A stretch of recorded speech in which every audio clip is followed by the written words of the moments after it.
Villains are usually seen as evil, chaotic, and wrong, but in some of the most iconic movies ever made, they weren't just opposing the hero, they were exposing a truth no one wanted to face. In today's video, we're breaking down every time the villain was actually right, and why that makes them far more dangerous than simple bad guys. Namor, Black Panther, Wakanda forever. Starting with Namor, who is a ruler protecting a secret world, not a villain craving chaos.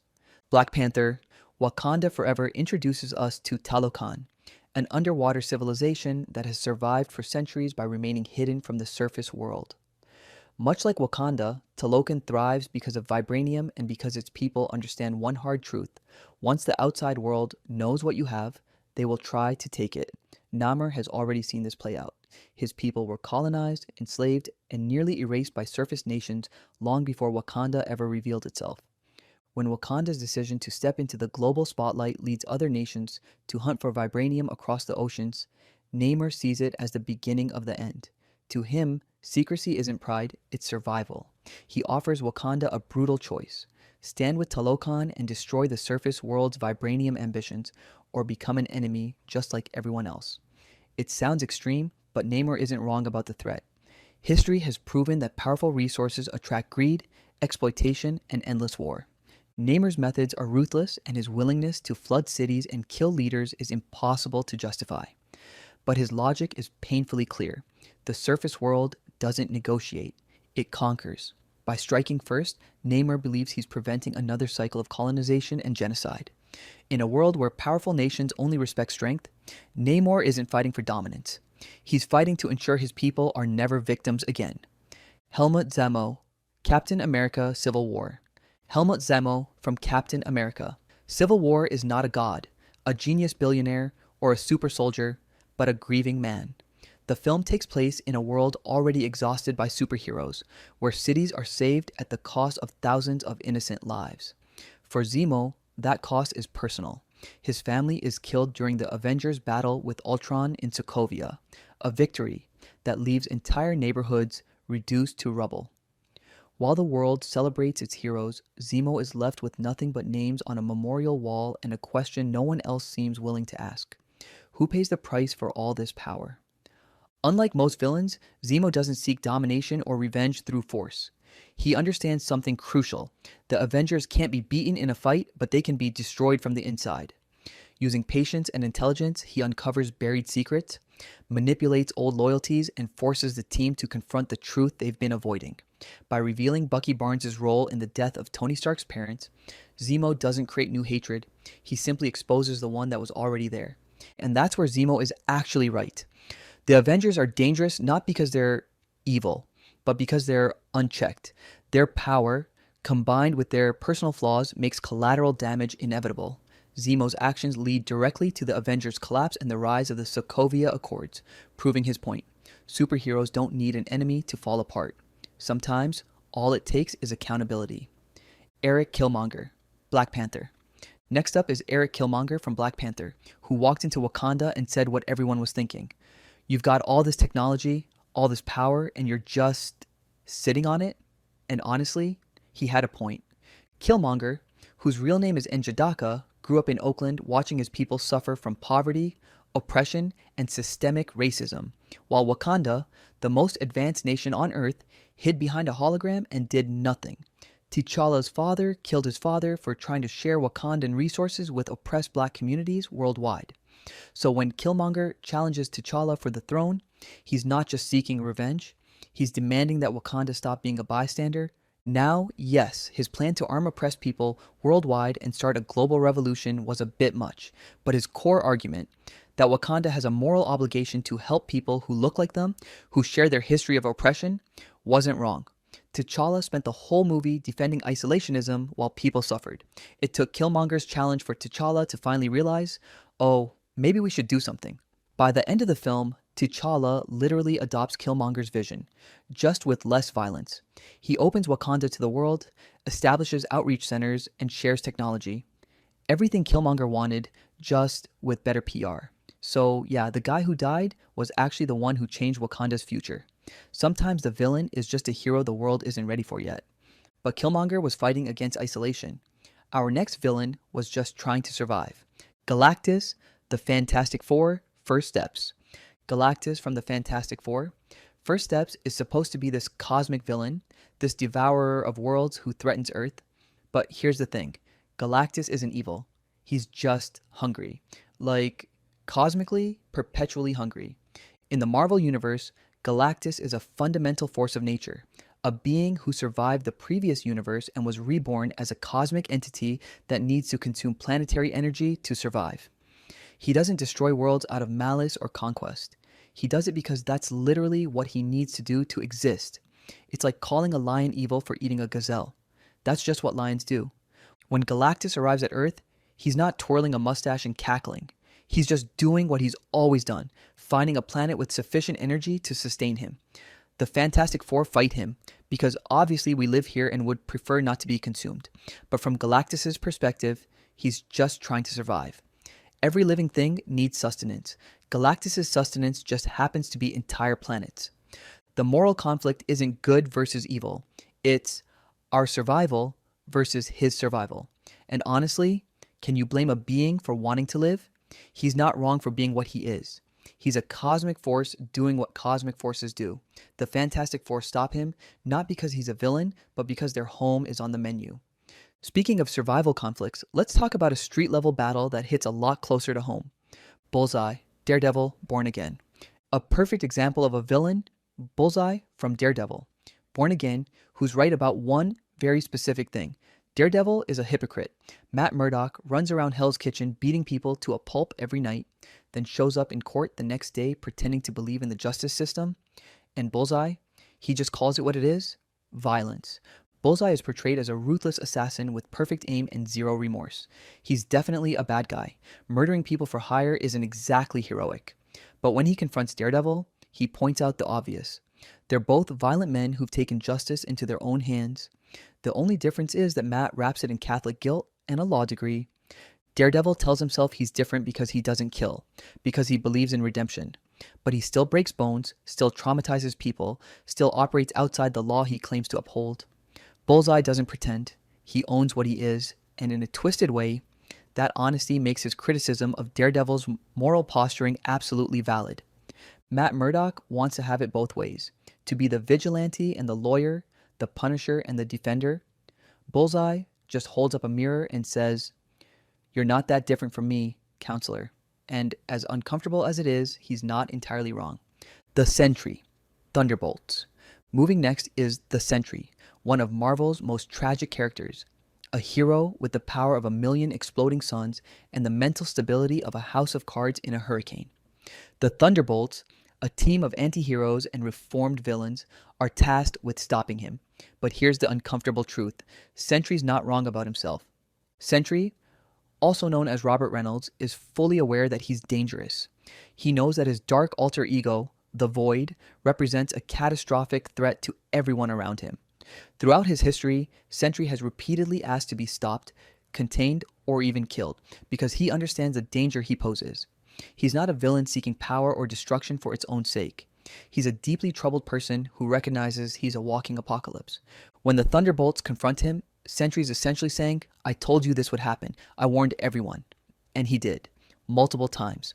The real villains here might actually be the people who kept enabling him, kept bringing him back, kept insisting he could be controlled or cured when he knew better. Sentry's self-awareness about his own danger makes him sympathetic, not villainous. He's right that he shouldn't be allowed to exist as a threat, and his warnings were ignored until people had no choice but to face the consequences. Sometimes the villain is just someone everyone else failed. Red Hulk, Captain America, Brave New World. Now, next in Captain America, Brave New World, Sam Wilson is the new Captain America, trying to live up to the shield while navigating political landmines. Ross becomes president of the United States and transforms into the Red Hulk, and suddenly, everyone treats him like a threat. But wait, let's think about this. Ross has spent his entire career in the military and government trying to control superpowered individuals because, from his perspective, they're dangerous wildcards accountable to no one. And honestly, he's got a point. Look at the MCU's history. Sokovia was destroyed. Lagos bombed. New York invaded.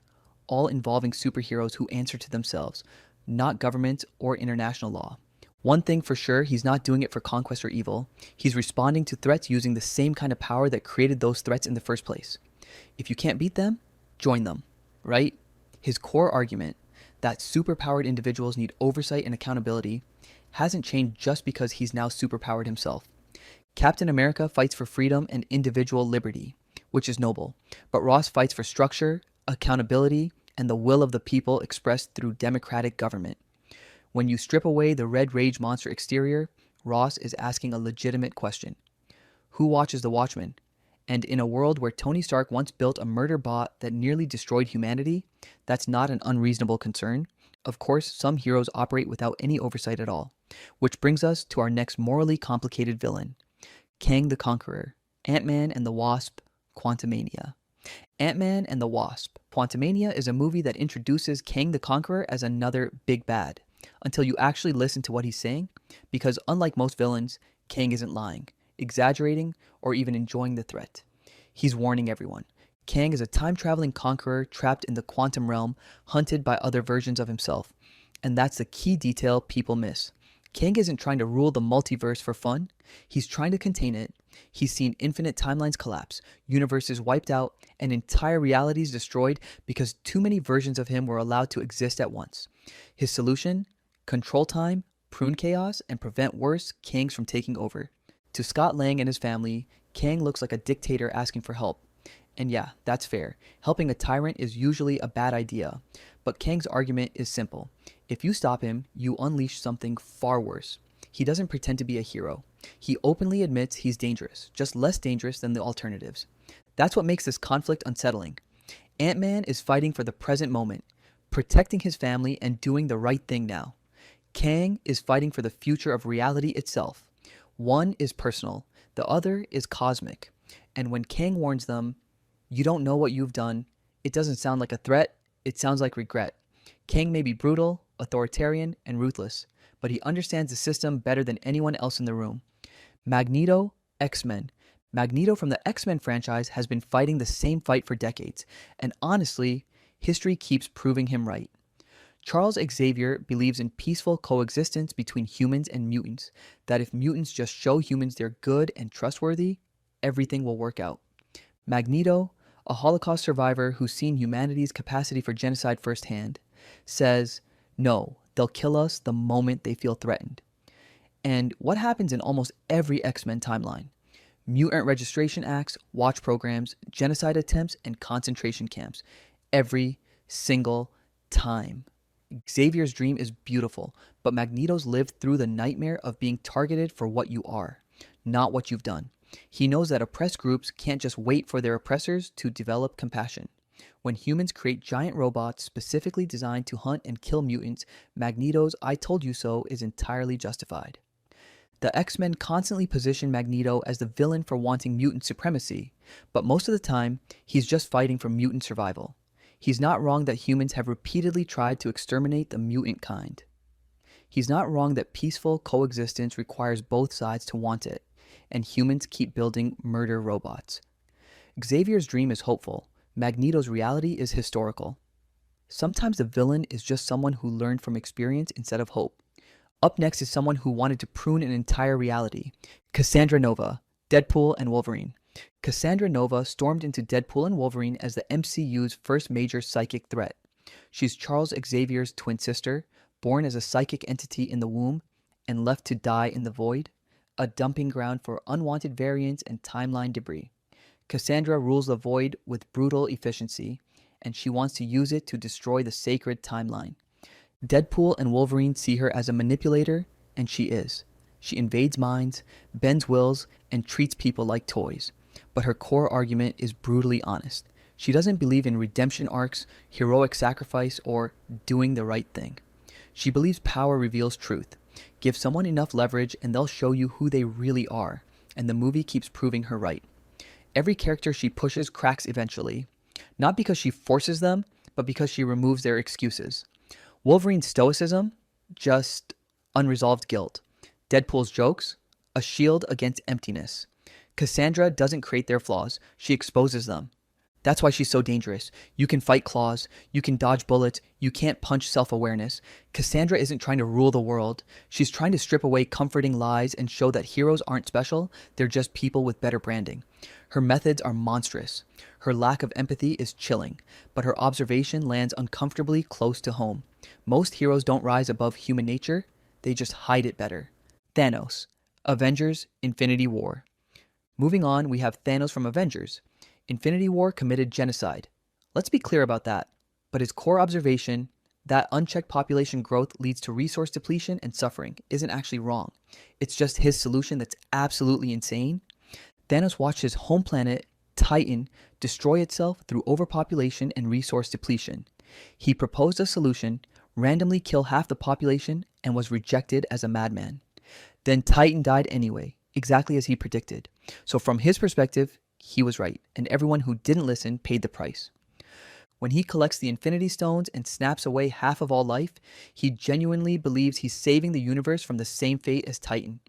And look, resource scarcity is a real problem. Ecosystem collapse is a real threat. Thanos identified a legitimate concern. Where he went catastrophically wrong is assuming that killing half of all beings is the only solution, instead of, using infinite cosmic power to create unlimited resources, make beings need fewer resources, or literally any of the infinite other options available to someone with godlike power. His problem identification was correct. His problem solving was genocidal lunacy. The Avengers fight him not because he's wrong about the problem, but because his solution is morally monstrous. Thanos is what happens when someone's correct diagnosis leads to the worst possible prescription. He's right that there's a problem. He's catastrophically wrong about what to do about it. And finally, speaking of villains who identify real problems but take them to terrifying extremes, Wenwu, Shang-Chi and the Legend of the Ten Rings. Wenwu is introduced in Shang-Chi and the Legend of the Ten Rings as a myth made flesh, a warlord who has ruled from the shadows for over 1,000 years. Armed with the mystical Ten Rings, he conquers empires, topples governments, and builds a legacy feared across generations. But when the film peels back the legend, it reveals something far more human. Wenwu isn't driven by power alone. He's driven by love, loss, and the unbearable silence left behind when both are taken away. After finding peace with his wife, Ying Li, Wenwu abandons conquest and chooses family. For a brief moment, the world stops being something to dominate and becomes something to protect. When Ying Li is murdered by enemies from his past, that peace is shattered. Years later, Wenwu hears her voice calling to him from Ta Lo, convinced she's trapped behind a mystical gate and begging to be saved. Everyone around him insists it's an illusion, but Wenwu refuses to believe that the woman who changed his life is simply gone. Here's where Wenwu is actually right about grief. Loss doesn't disappear because others tell you it's over. It festers, distorts reality, and convinces you that doing something, anything, is better than accepting emptiness. Wenwu's determination to tear down the gate isn't rooted in evil, but in a refusal to let love die quietly. While his actions unleash catastrophic danger, his motivation is painfully relatable. Wenwu isn't trying to destroy the world. He's trying to fix the moment that broke him, making him one of Marvel's most tragically human villains. And that's the uncomfortable truth. Sometimes the villains are just honest in a way we don't want to hear. So, which villain do you think was the most right? Share your thoughts in the comments and remember to like, subscribe, and hit the bell to stay updated with more videos.